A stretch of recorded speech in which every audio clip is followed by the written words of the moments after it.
on bail and awaiting trial, tonight Michael Jackson speaks out for the first time about his arrest, his accuser, and the charges that have, for the moment, made his life a shambles.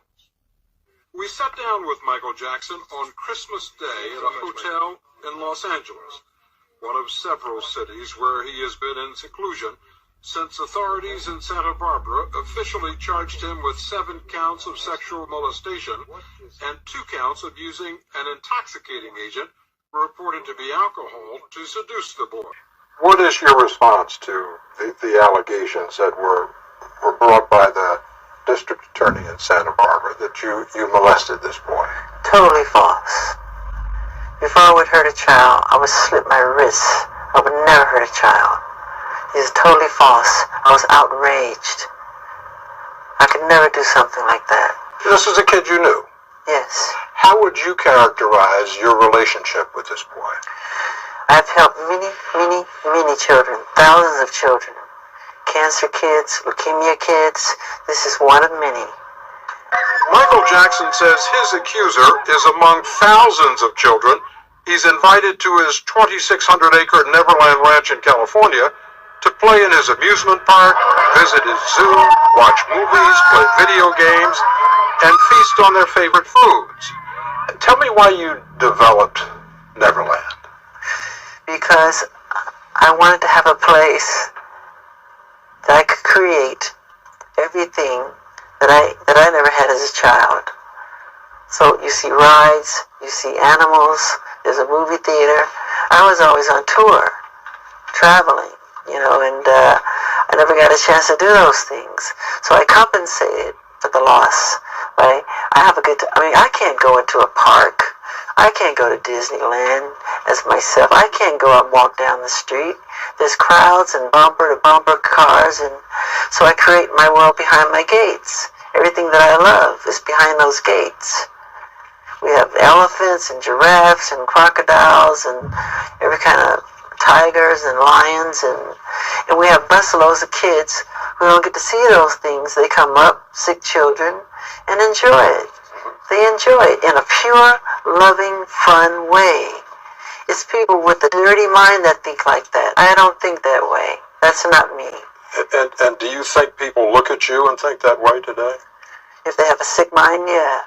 And if they believe the trash they read newspapers, yeah. And it's not, remember something. Just because it's in print doesn't mean it's the gospel. People write negative things because they feel that's what sells. Good news to them doesn't sell. And Jackson says his relationship with this boy he first met a year ago was positive. He says he was determined to help him with his battle against cancer. So when he would come over, what would he do? What would you do? I'll tell you exactly. When I first saw him, he's totally bald-headed, white as snow from the chemotherapy, very bony, looked anorexic, no eyebrows, no eyelashes, and he was so weak I would have to carry him from the house to the game room or push him in a wheelchair to try to give him a childhood, a life, because I felt bad. Because I never had that chance, too, as a child. And so I know it felt like in that way, not being sick, but not having had a childhood. So my heart goes out to those children. I feel their pain. Jackson says he tried to help in the healing process by taking the boy around the grounds of Neverland to Jackson's favorite places. He had never really climbed a tree, so I had this tree that I have at Neverland. I call it my giving tree, because I like to write songs up there. I've written many songs up there. So I said, you have to climb a tree. That's part of boyhood. You just got to do it. And I helped him up. And once he went up the tree, we looked down on the branches, and it was so beautiful. It was magical. And he loved it. To give him a chance to have a life, because he was told he was going to die. They told him, they told his parents to prepare for his funeral. That's how bad it was. And I put him on a program. I've helped many children doing this. I put them on a mentor program. The boy, whose name and face we're not revealing, has credited Michael Jackson's friendship and support with helping him to battle his cancer. Isn't that great? Not sick at all. No more cancer. And last February, in a British documentary that was filmed before the boy alleged he was sexually molested, he said that he had stayed overnight at Jackson's home many times and had slept in his bedroom. There was one night I stood in there, I asked him if I could stay in his bedroom. He let me stay in the bedroom. And I was like, Michael, you can sleep on the bed. And he was like, no, you sleep on the bed, sleep on the bed. I was like, no, you sleep on the bed. And then he finally said, okay, if you love me, you sleep on the bed. I was like, oh, man. And so I finally slept on the bed. That comment, along with Michael Jackson's startling confession that he had shared his bed many times with children, spurred an investigation last February by the Los Angeles County Department of Children and Family Services, which interviewed the boy and his mother to determine whether he had been sexually molested by Michael Jackson. According to an agency memo, the child denied any form of sexual abuse, and the investigation by the Sensitive Case Unit concluded the allegations of neglect and sexual abuse to be unfounded. Over the next several months, relations between the boy's family and Michael Jackson deteriorated. According to sources close to the family, the boy's mother had suspicions that Jackson was serving alcohol to her 13-year-old son, who was still suffering from cancer. Eventually, she took her suspicions to the district attorney, and that led to a full-scale investigation by his office and the Santa Barbara County Sheriff. An arrest warrant for Mr. Jackson has been issued on multiple counts of child molestation. The bail amount on the warrant has been set at $3 million. If Michael Jackson's watching this right now, what's your message? Get over here and get checked in. We would encourage him to turn himself in and cooperate with law enforcement. With that announcement 2 weeks ago, Michael Jackson's future and his career were in serious jeopardy. At 12:05 today, Michael Jackson was taken into custody. He surrendered to authorities and was booked on child molestation charges of lewd and lascivious conduct with a child. What was going through your mind when you're taken into a police station in handcuffs to have a mugshot taken that you know was going to be shown around the world? They did it to try and belittle me, to try to take away my pride. But I went through the whole system with them, and at the end, I wanted the public to know that I was okay, even though I was hurting. What happened when they arrested you? What did they do to you? They were supposed to go in and just check fingerprints and do the whole thing that they do when they take somebody in. They manhandled me very roughly. My shoulder is dislocated literally. It's hurting me very badly. I'm in pain all the time. See this arm? This is as far as I can reach it. Same with this side over here. Because of what happened at the police station? Yeah, at the police station. And what they did to, if you saw what they did to my arms,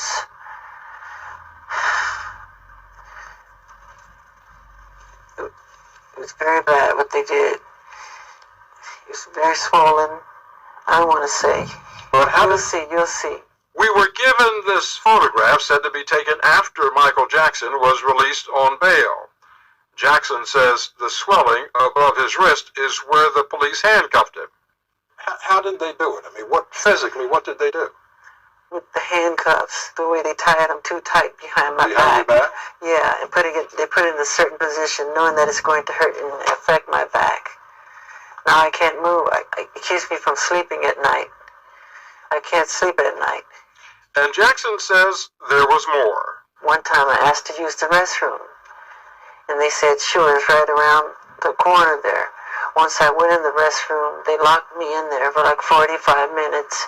There was doo-doo, feces thrown all over the walls, the floor, the ceiling, and it stunk so bad that one of the policemen came by the window and he made a sarcastic remark. He said, does it smell good enough for you in there? How do you like the smell? Is it good? And I just simply said, it's all right. It's okay.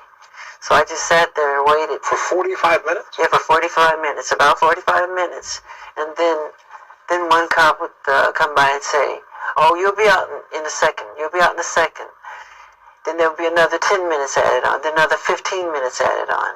They did this on purpose. What about Jackson's allegations? Was he mistreated? Did the police injure his arm and shoulder? Did they lock him in a bathroom for 45 minutes? To get answers to those questions, we made repeated calls to both the sheriff's office and the office of the district attorney. This is not the first time Michael Jackson has been accused of child molestation. 10 years ago, he was accused of sexually abusing another young boy. However, after that boy refused to testify, and after Jackson paid the boy's family millions of dollars to settle a civil lawsuit, Jackson was never charged. Although the family in the current case against him has filed no lawsuit and says it does not intend to, Michael Jackson is still suspicious of their motives. Greed, money, somewhere greed got in there and somebody, I can't quite say, but it has to do with money. It's Michael Jackson. Look what we have here. We get money out of this. That's exactly what happened. What I don't understand is why today, and I know you say it's money, but who? I mean, why would he turn around and say, Michael Jackson sexually molested me, if it weren't true? Because parents have power over children. They feel they have to do what their parents say.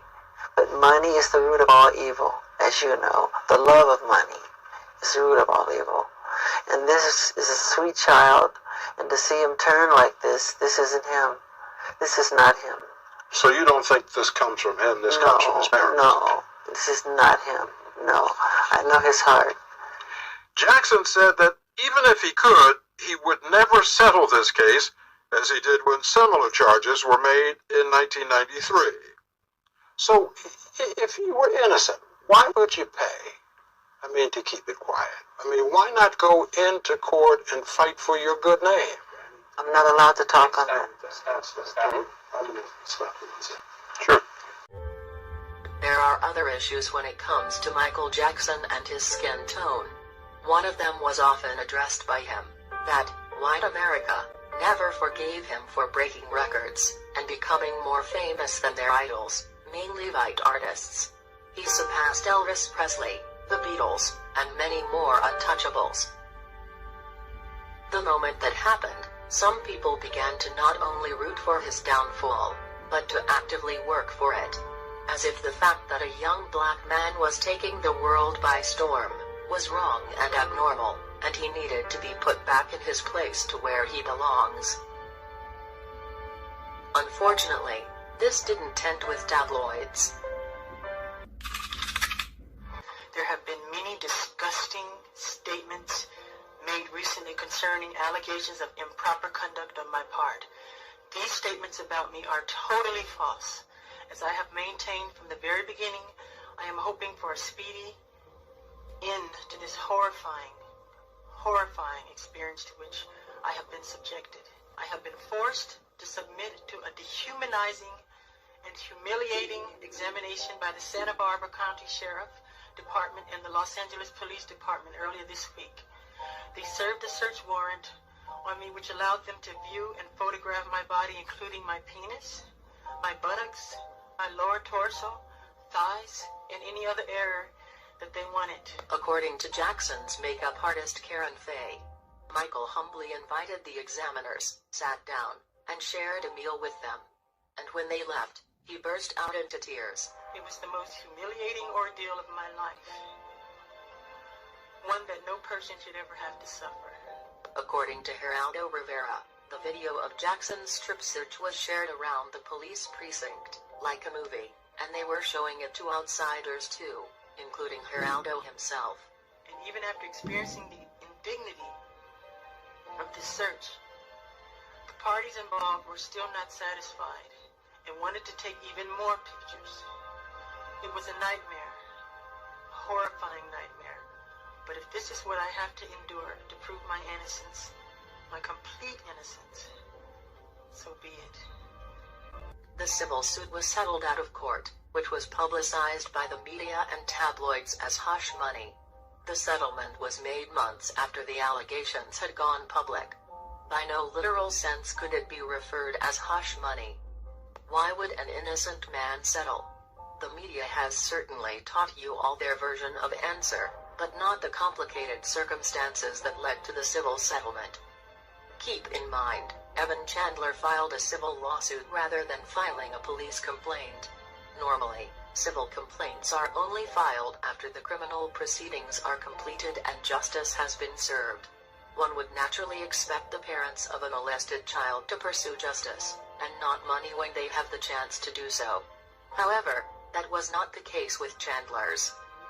To achieve the settlement goal, the Chandlers played the California legal system masterfully. They took full advantage of the California law that allowed civil case to proceed ahead of criminal case. There are many precedents where civil proceedings have been frozen to allow the criminal trial ahead, preserving a defendant's right to a fair criminal trial, and preventing that right from being violated. However, in Jackson's case, all such attempts by Jackson's lawyers to stay the civil proceeding were dismissed by the judge.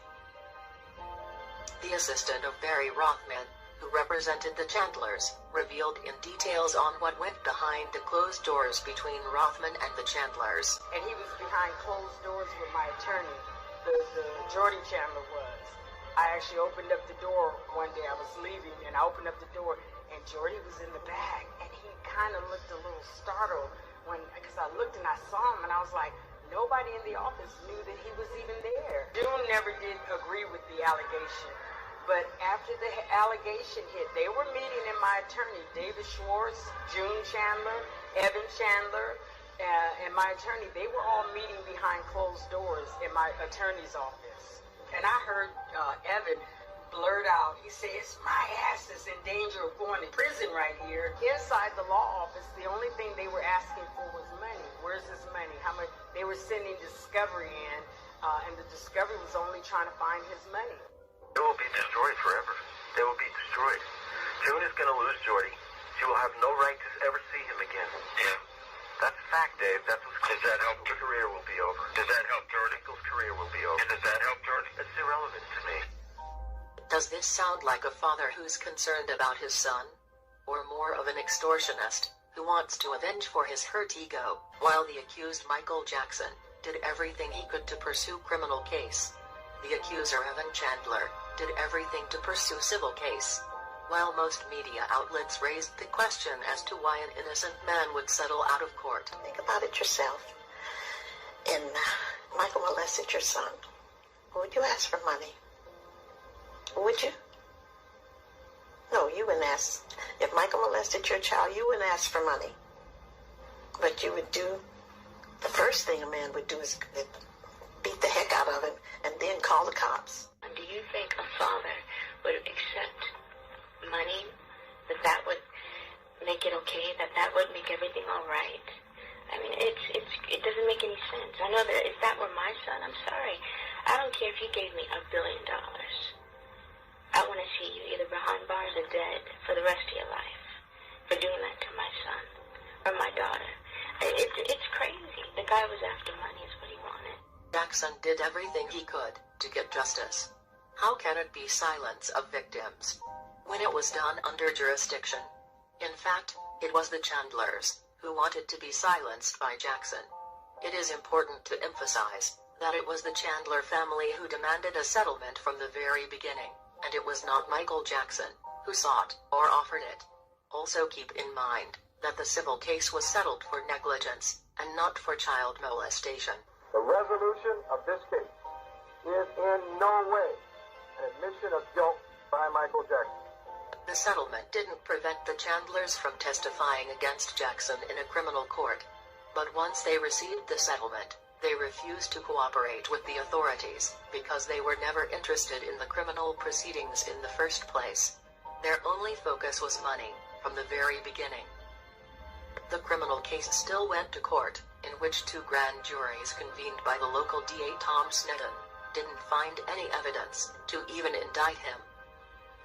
Moreover, Jordan in 1994 at the age of 14 sought legal emancipation from his parents and didn't speak to them for over a decade. And when the prosecution sought to get Jordan subpoenaed to testify, he threatened the investigators that he would legally fight any attempt to do so. And years later, in 2005, Jordan obtained a temporary restraining order against his own father when, in 2019, a key witness for the first time appeared in Danny Wu's documentary Square One, revealing her personal experience with Jordan. And a young man came up to me and told me that he liked my shirt, and that young man turned out to be Jordan Chandler. He made his own music. He would describe it as pop R&B like Michael Jackson. I remember that because he said it many times very clearly. He would wear fedoras. When I think about the people in the program that I saw him with, the people that he did surround himself with were people who were Michael Jackson fans. You know, I was told that at a party, Jordan, played all of Michael's music, danced like him, did all of his moves, and that his apartment was almost sort of a shrine to Michael, that there was a lot of different fan memorabilia. Immediately after the Martin Bashir documentary aired, we had a program meeting, and there was a discussion about, whether or not Michael Jackson was a child molester. People were calling him freaks.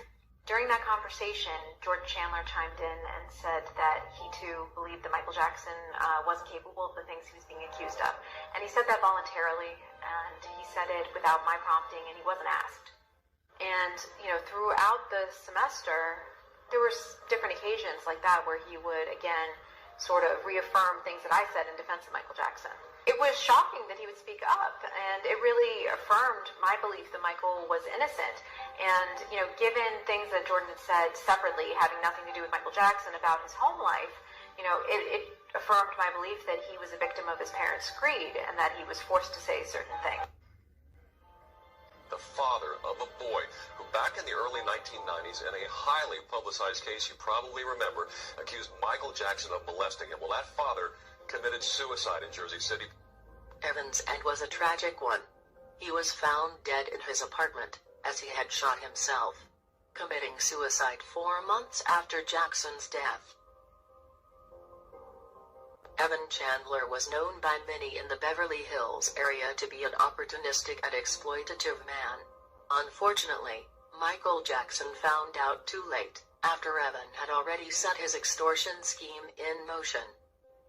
I want to ask a few things about the charges, but first I want to establish for the viewers here, there are no ground rules. You have said to me you are not afraid of any questions, so wanted that understood by everybody before we proceed. I think I want to begin by making sure that the terms are clear. You have said that you would never harm a child. I want to be specific as I can. Did you ever, as this young boy said you did you ever sexually engage, fondle, have sexual contact with this child or any other child? Never, ever. I could never harm a child or anyone. It's not in my heart. It's not who I am, and it's not what I'm not even interested in that. How about the police photographs, though? How was there enough information from this boy about those kinds of things? The police photographs that they took of me. Yes. There was nothing that matched me to those charges. There was nothing. There was nothing that concurred. That's why I'm sitting here talking to you today. There was not one iota of information that was found that could connect me. So when we've heard that there was a marking of some kind, no markings. No marking. No. Why did you? Why am I still here then? You're not going to ask me about that, are you? No. The whole thing is a lie. The case, then? Why did you settle the case? And it looks to everyone as if you paid a huge amount of money. Most of that's to get folklore. silence. I talked to my lawyers and I said, "Can you guarantee me that justice will prevail?" And they said, "Michael, we cannot guarantee you that a judge or a jury will do anything." And with that, I was like catatonic. I was outraged. How much money? Totally outraged. So what I said, I have got to do something to get out from under this nightmare. All these lies and all these people coming forward to get paid and these tabloid shows, just lies, lies, lies, lies. So what I did, we got together again with my advisors, and they advised me, it was hands down, a unanimous decision, resolve the case. This could be something that could go on for 7 years. How much money So was let's get it behind us. Can you say how much? It's not what the tabloids have printed. It's not all this crazy outlandish money. No, it's not at all. I mean, the terms of the agreement are very confidential. I want to ask barred to discuss it. the specific terms, so but specific amounts. The idea just isn't fair. What they put me through, because there wasn't one piece of information that says I did that. And anyway, they turned my room upside down, went through all my books, all my videotapes, all my private things, and they found nothing that could say Michael Jackson did this. Nothing. But let me ask you to this day, nothing. Still nothing. Let me ask nothing, you nothing. Nothing. I got nothing. My name is Geraldine Hughes. I was the legal secretary in 1993 for Barry Rothman, who was the attorney of Evan Chandler, the first accuser that came against Michael on child molestation. They were sending discovery in, and the discovery was only trying to find his money. That was crazy too. I'm like, y'all just looking for money? You're not looking for justice? You're only looking for money? Michael Jackson lost two very important motions that he should have won. One was a preference. A preference has to do with either he was too young to remember, and there's a memory issue, or he's too old. Jordy Chandler was 14 at the time. He wasn't too young or too old. Chandler was asking the court to push the civil case while the criminal case was going, because normally the criminal case has to take precedence over the civil case. He shouldn't have won on that one, because constitutionally that went against Michael's constitutional right. He won on that one. When the judge is not ruling in your favor, that tells an attorney, maybe we need to settle this because he's not ruling in our favor. He was negotiating, Johnny Cochran came on board. He was negotiating with the insurance company. At first, the insurance company said no, they weren't going to pay it. And he went back and forth, and Johnny Cochran negotiated. He was a great negotiator because he was a PI attorney. He started out a PI attorney. And he convinced the insurance company to pay the settlement. When Michael settled the case, the judge, they made him drop his extortion claim. So the real story hasn't been told. The real story is that Michael Jackson was the victim of an elaborate extortion scheme that launched the false allegation. Civil case is only about money. If they, and I tell people this too, we're in a state where they could have went after him criminally and came back after the money. All they wanted, a lot of people think because he settled the civil case that voided the criminal. That's not true. It did not void the criminal. The reason they never came after him criminally in 93 because they couldn't find any corroborating evidence to agree with Jordy Chandler's story. As a matter of fact, they found out that the description he gave of Michael's body was not accurate. If that was accurate, that was corroborated. See, people need to know they never indicted Michael in 93 because they couldn't come up with enough evidence to indict him. And so the way they're spinning it, well, he settled, so that voided the. No, it did not. If that prosecutor, Tom Snedden, could have found anything to corroborate that boy's story, he would have still gone after him criminally too. There we go. Jackson's attorney, Mark Garagos, told me that if I wanted an answer to that question, I'd have to ask him. I mean, remember what happened to him 10 years ago. He was humiliated. He went through where somebody was examining him, was photographing him, was having him, humiliating him in the worst way in terms of looking at his private parts and photographing his private parts, and he was subjected to some of the most just intrusive kinds of things that you could ever imagine. I can only try to put myself into that situation and say, look, if money could make that situation go away, maybe that was the calculus then. I don't know, and I don't want to second guess it. But what you end up with is the public perception that this has happened not once, this has happened twice, that young boys have come forward to accuse him of sexual molestation over the last 10 years. And he has made public comments about how he enjoys sharing his bed with children.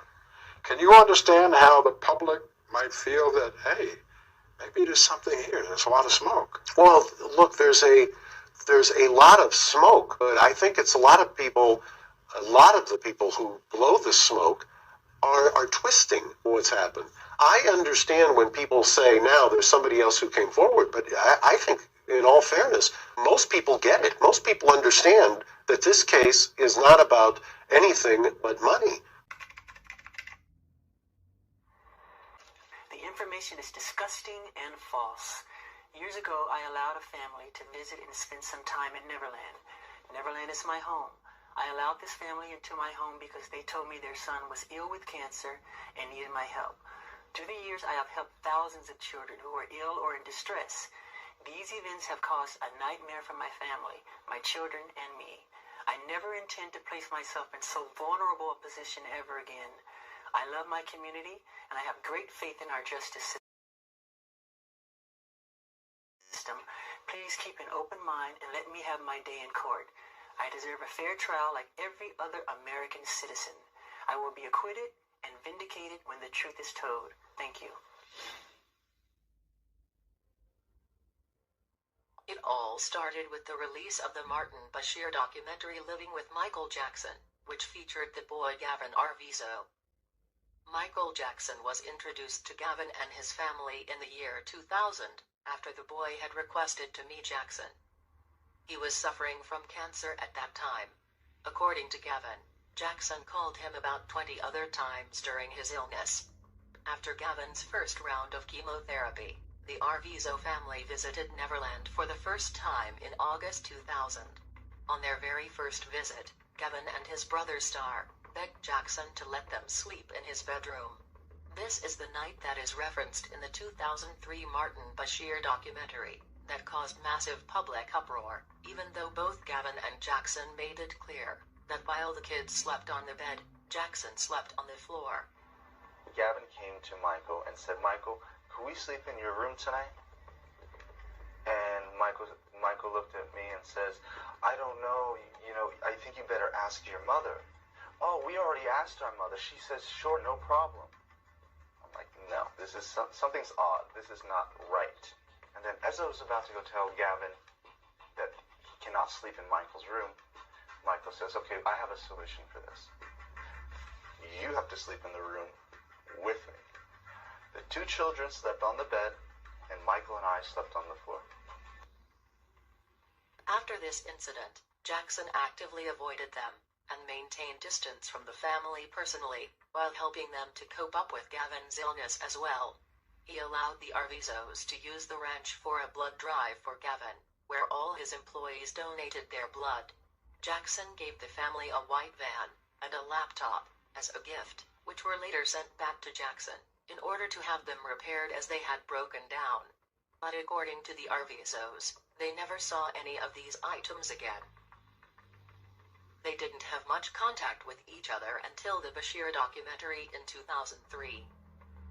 Martin Bashir was a British journalist who earlier had interviewed Princess Diana, and then proposed to have Jackson interviewed, in order to present to the public the real Michael Jackson. Jackson gave Bashir something he has never given any journalist: unprecedented access to his private life, allowing Bashir and his film crew to follow him for 8 months. We began a journey together, across continents, through his past, and rapidly into the disturbing reality of his life today. During the creation of the documentary, Bashir suggested to Jackson that in the film, he could show to the public how he had helped children with serious illnesses throughout his life. Jackson presented Bashir with two choices: David Rothenberg, who was mercilessly put on a blaze by his own father when he was a child in the 1980s, and the other, cancer survivor, Gavin Arvizo. But Bashir went with the 13-year-old Gavin instead, even though Dave was present as well. So Gavin with his siblings Star and Davlin were invited on the sets. Not sick at all. No more cancer. All gone. All gone. Jackson trusted that Bashir had no hidden agenda in how he presented his relationship with Gavin, and out of naivety and gullibility, allowed himself to be filmed showing affection to Gavin, after insisting Jackson off camera to hold Gavin's hands, and cleverly planting a conversation to imply that the two had slept together in the bed. Do you stay in the house? Does Michael let you enjoy the whole premises? There was one night I stood in the guy asked him if I could stay in the bedroom. And he let me stay in the bedroom. And I was like, "Michael, you can sleep on the bed." And he was like, no, you sleep on the bed, sleep on the bed. We're like, no, you sleep on the bed. And then he finally said, "Okay, if you love me, you sleep on the bed." I was like, oh man. and so I finally slept on the bed. But it was fun that night. I slept on the floor. Well, Mr. Jackson didn't say we sleep in the bed together. What Mr. Jackson said was Gavin Arvizo slept on his bed and he slept on the floor. Jackson felt betrayed by Bashir. He exploited Jackson's poor judgment in public relations and portrayed the relationship between Jackson and the boy in a false, misleading, and manipulative way. His face, his denials about plastic surgery, his relationship with Blanket's mother, and of course, I also wanted to return to the Neverland sleepovers. Confronting him wouldn't be easy, but now it had to happen. Throughout the documentary, he used suggestive and highly manipulative narration, which made it seem as if his intention from the very beginning was to create and feed an innuendo about Jackson's relationship with children. A rebuttal documentary, The Footage You Were Never Meant to See, was released by Jackson's team, showing the footage of Jackson's cameraman capturing the moments that Bashir had intentionally edited out. About Michael's ranch, Mr. Bashir's on-air comment was, "One of the most disturbing things is the fact that a lot of disadvantaged children go to Neverland. It's a dangerous place for a vulnerable child to be." But what he said behind the scenes was this. I was here yesterday and I saw it, and it's nothing short of a spiritually kind thing. This comment about Michael's method of raising children was included on Bashir's special. They are restricted. They are overly protected. I was angry at the way his children were made to suffer. But this was not. Your relationship with your children is spectacular. And in fact, it almost makes me weep when I see you with them. Martin Bashir is an interesting example of a man who made his name off of the back of Michael Jackson, lured him in under the pretense that he was going to help Michael Jackson's career by erasing any possibility of allegations of the past, by bringing forward Michael's ability and want and desire to help children and create this international children's holiday that Michael wanted so badly. He promised Michael that that's what this would be about, this international children's holiday, and that he'd make Michael Jackson look like another Princess Diana. That's what he promised.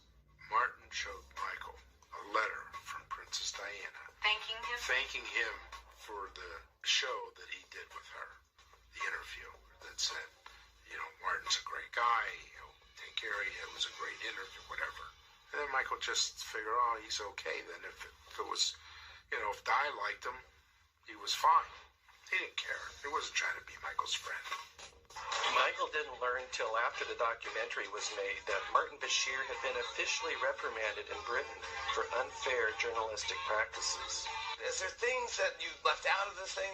I'm happy I did? Absolutely not. It was difficult because, I guess to some extent, because I come from Britain where we don't do sycophantic interviews. We don't really suck up to people very much. We don't do that kind of thing. When I made the documentary, there was a small part of that which contained a controversy concerning his relationship with other young people.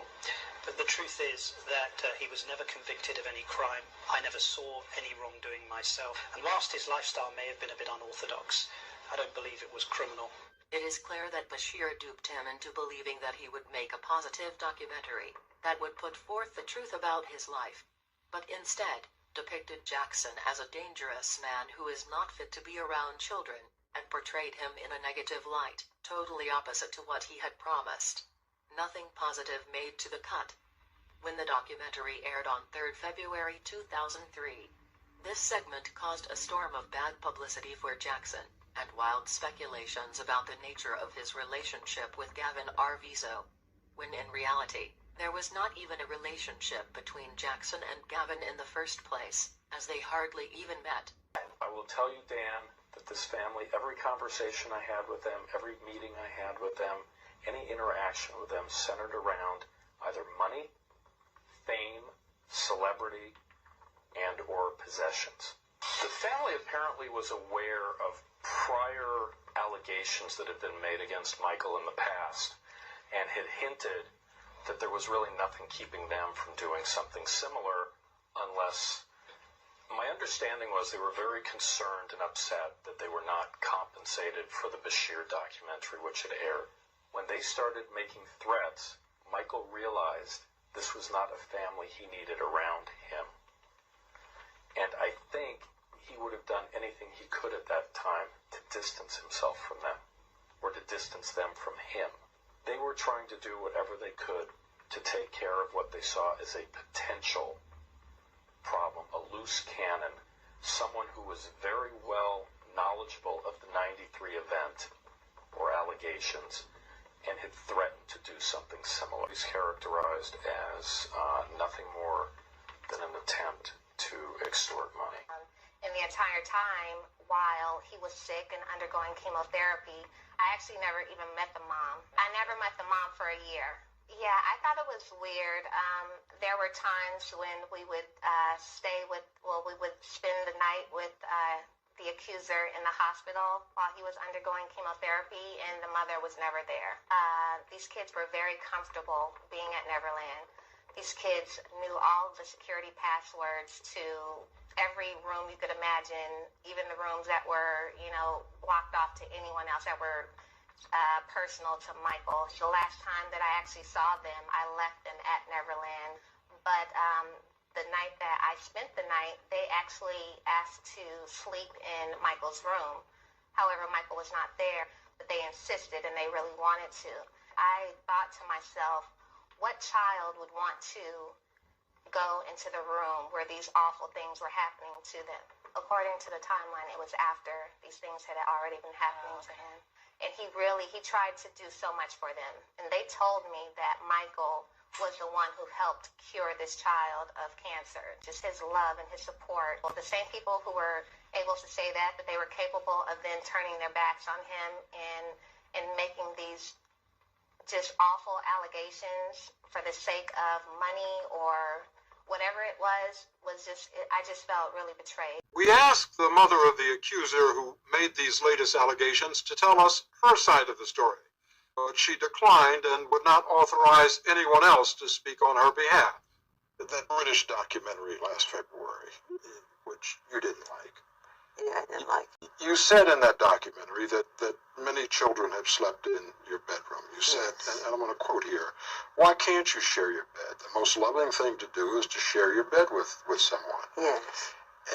As we sit here today, do you still think that it's acceptable to share your bed with children? Of course. Of course, why not? If you're going to be a pedophile, if you're going to be Jack the Ripper, if you're going to be a murderer, it's not a good idea. That I'm not. That's how we were raised. And I didn't sleep in the bed with the child. Even if I did, it's okay. I slept on the floor. I gave the bed to the child. But given all that you've been through, given the allegations, given the innuendo, why would you put yourself in a position where something like this could happen again? Well, I'm always more cautious, but I would never stop helping and loving people the way Jesus said to. He said, continue to love. Always love. Bring on the children. Imitate the children. Not childish, but childlike. That may sound naive, but Jackson attorney Mark Garrigo says they did take precautions. They were at all times during that February 7th to March 10th period of time, whenever Michael was there was always a third party around. Always. What about the allegation that some kind of intoxicating agent, said to be wine, was given to this child to make him more pliable? Ludicrous. I mean, it's ludicrous on its face. There are in excess of 100 employees at any one time at that ranch. There is full-time security at that ranch. There are people who are there at all times, day and night, 24/7, who are specifically instructed to make sure that people don't do that. The kids are nowhere near alcohol or liquor. You're a parent. You've got 3 children. Yes. Would you allow your children to sleep in the bed with a grown man who was not a relative, or to sleep in the bedroom? Sure. If I know that person, trust them, and love them. That's happened many times with me when I was little. Would you, as a parent, allow your children to sleep in the same bedroom with someone who has the suspicions and allegations that have been made against you and about you today. Would you allow that? Someone... If you knew someone who had the same kind of allegations... Yeah, I know exactly what you're saying. Would you let your children My children? sleep in that man's bedroom? If I knew the person personally, because I know how the press is, I know how people can twist the truth. If I knew the person personally, absolutely yes. Absolutely. I wouldn't have a problem with it. Do you know how this looks to a lot of people? I mean, do you understand that? How does what look? How the fact that you... You know why? People think sex. They're thinking sex. My mind doesn't run that way. When I see children, I see the face of God. That's why I love them so much. That's what I see. Do you know any other man your age, a 45-year-old man, who shares his bedroom with children? Of course. Not for sex. No, that's wrong. Well, let me say, from my perspective, my experience, I don't know any 45-year-old men who are not relatives of the children who share their bedroom with other children. Well, what's wrong with sharing your bed? I didn't say I slept in the bed. Even if I did sleep in the bed, it's okay. I am not going to do anything sexual to a child. It's not where my heart is. I would slit my wrist first. I would never do anything like that. That's not Michael Jackson, I'm sorry. That's someone else. And the Michael Jackson of today is not the Michael Jackson who, at one time, was the #1 pop star in the world. His Thriller CD topped the charts, while his latest didn't crack the top 10. What has this done to your career? What has it done to my career? What has it done to your career? In what way? How has it impacted you? Touring, record album's sales? #1 all over the world. All over the world. America's the only one because I don't want to say too much. But it's not #1 in the United States. It's conspiracy, yeah. I don't want to say too much. I'm done. I don't want to say much because I'm hurting. I'm really hurting. Before Michael Jackson's attorney stopped the interview, we were able to ask him one last question. Michael, what would you say to your fans who have supported you through all of this and who today, some of them might have questions? What would you say to them? Well, I would tell them I love them very much. And they've learned about me and know about me from a distance. But if you really want to know about me, there's a song I wrote, which is the most honest song I've ever written. It's the most autobiographical song I've ever written. It's called Tchau.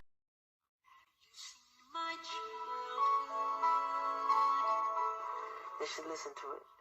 That's the one they really should listen to.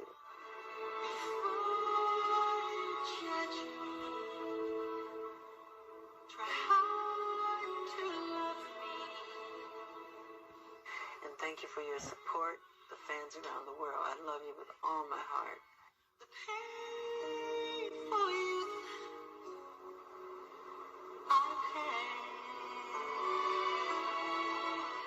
I don't take any of it for granted. Any of it. I love them dearly. All over the world.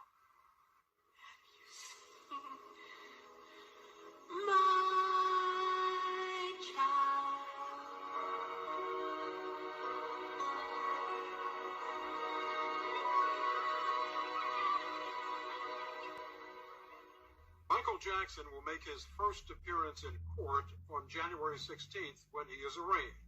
He is expected to plead not guilty. Jury's been deliberating almost 24 hours. Still no verdict, but it is less than 1 hour.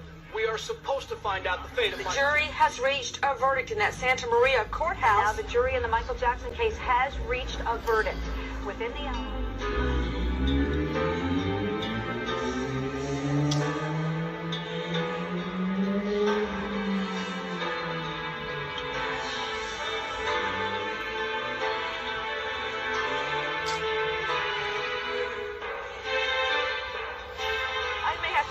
Later, but I'm going to go out there. Guilty on molestation counts. Everything else after that, gravy for the top. I'm saying a guilty verdict. And I will eat crow if they don't get this guy on something. I absolutely think they're going going to convict on child molestation. What is assisting? I think there's going to be a conviction on the molestation, Kimmy. I think you're right, and we may be having crow pies.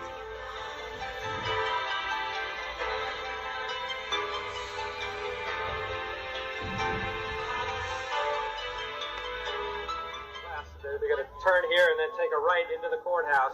And they have 4 SUVs. Presumably a good portion of the Jackson family will be with Michael Jackson as he steps out and walks in to hear his fate.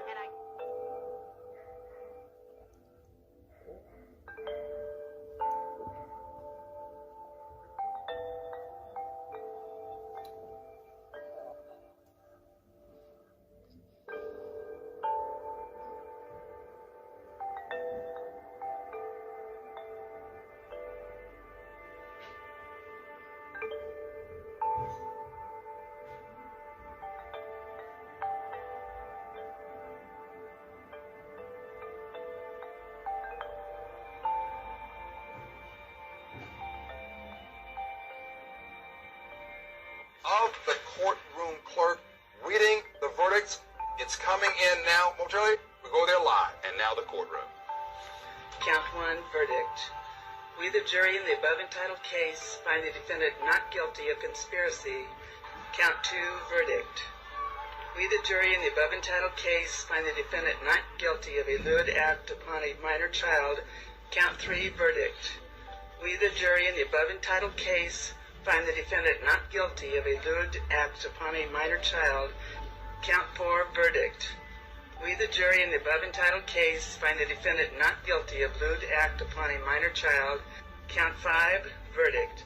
We, the jury in the above entitled case, find the defendant not guilty of a lewd act upon a minor child. Count 6, verdict. We, the jury in the above entitled case, find the defendant not guilty of attempting to commit a lewd act upon a minor child. Count 7, verdict. We, the jury in the above entitled case, find the defendant not guilty of administering an intoxicating agent to assist. Count 7, verdict, lesser offense. We, the jury in the above entitled case, find the defendant not guilty of providing alcoholic beverages to persons under the age of 21. Count 8, verdict. We, the jury in the above entitled case, find the defendant not guilty of administering an intoxicating agent to assist in the commission. Count 8, verdict, lesser offense. We, the jury in the above entitled case, find the defendant not guilty of providing alcoholic beverages to persons under the age of 21. Count 9, verdict. We, the jury in the above entitled case, find the defendant not guilty of administering an intoxicating agent. Count 9, verdict, lesser offense. We, the jury in the above entitled case, find the defendant not guilty of providing alcoholic beverages. Count 10, verdict. We, the jury in the above entitled case, find the defendant not guilty of administering an intoxicating agent. Count 10, verdict, lesser offense. We, the jury in the above entitled case, find the defendant not guilty of providing alcoholic beverages to persons under the age of 21. Michael Jackson not guilty of child molestation. Michael Jackson not guilty of handing alcohol to a minor. Michael Jackson not guilty on every single count. Not guilty on all 10 counts. Michael Jackson now officially not guilty. マイケル・ジャクソン被告の裁判で and 14 times, a total of 14. Not guilty on all counts. Not guilty on all counts. Not guilty of child molestation. He is not guilty. 10 times he's not guilty.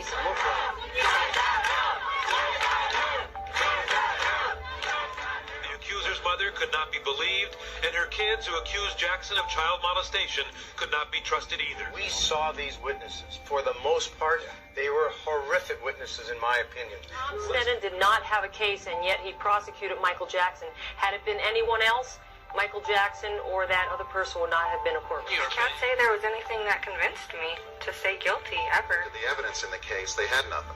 They had absolutely nothing. This was a setup. It never would have been brought if it was in any other county. Tom Stennon has had this grudge for 13 years. This piece of garbage called The People versus Michael Jackson to a grand jury. It was presented and the state paid the price. There was nothing in that closet that was able to convince any of us of the alleged crime. I went in there with the courage to convict a celebrity because I really believe in doing what's right.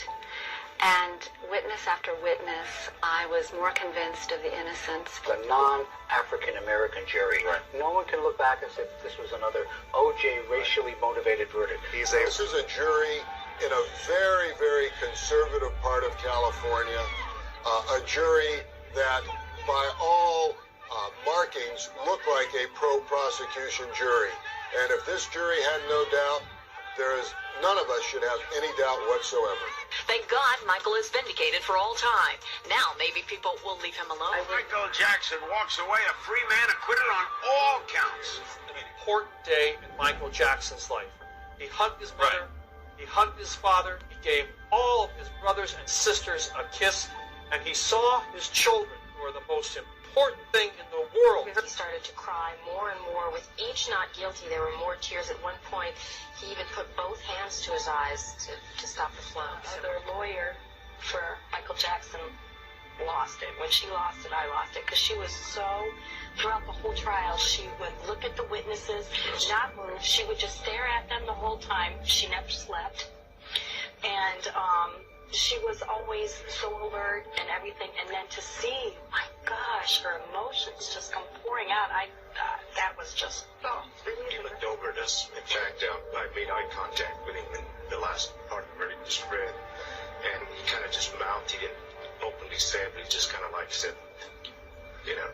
And there were some tears. Yeah, he was crying. Yeah, he was crying.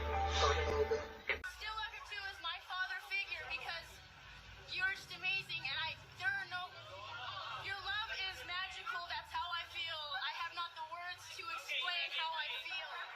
He just always reinvents himself, and he's a mystery man, and I just find him fascinating. Everything he does is amazing. I just can't get enough of it. I was one of the few fans that got to meet you and sit in the limo in Gary, and you signed my chest, and I told you I was going to get it tattooed. Your faith, your loyalty that has given me great strength during difficult times.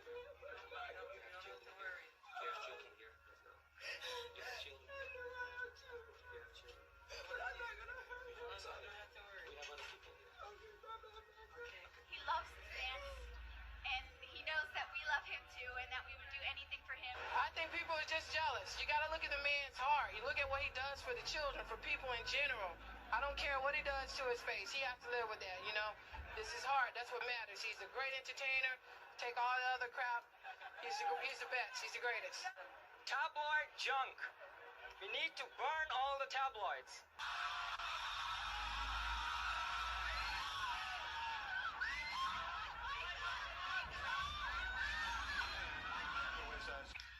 He still remains the biggest selling recording artist in the history of music. The king of pop. Ladies and gentlemen, please welcome artist and humanitarian Michael Jackson.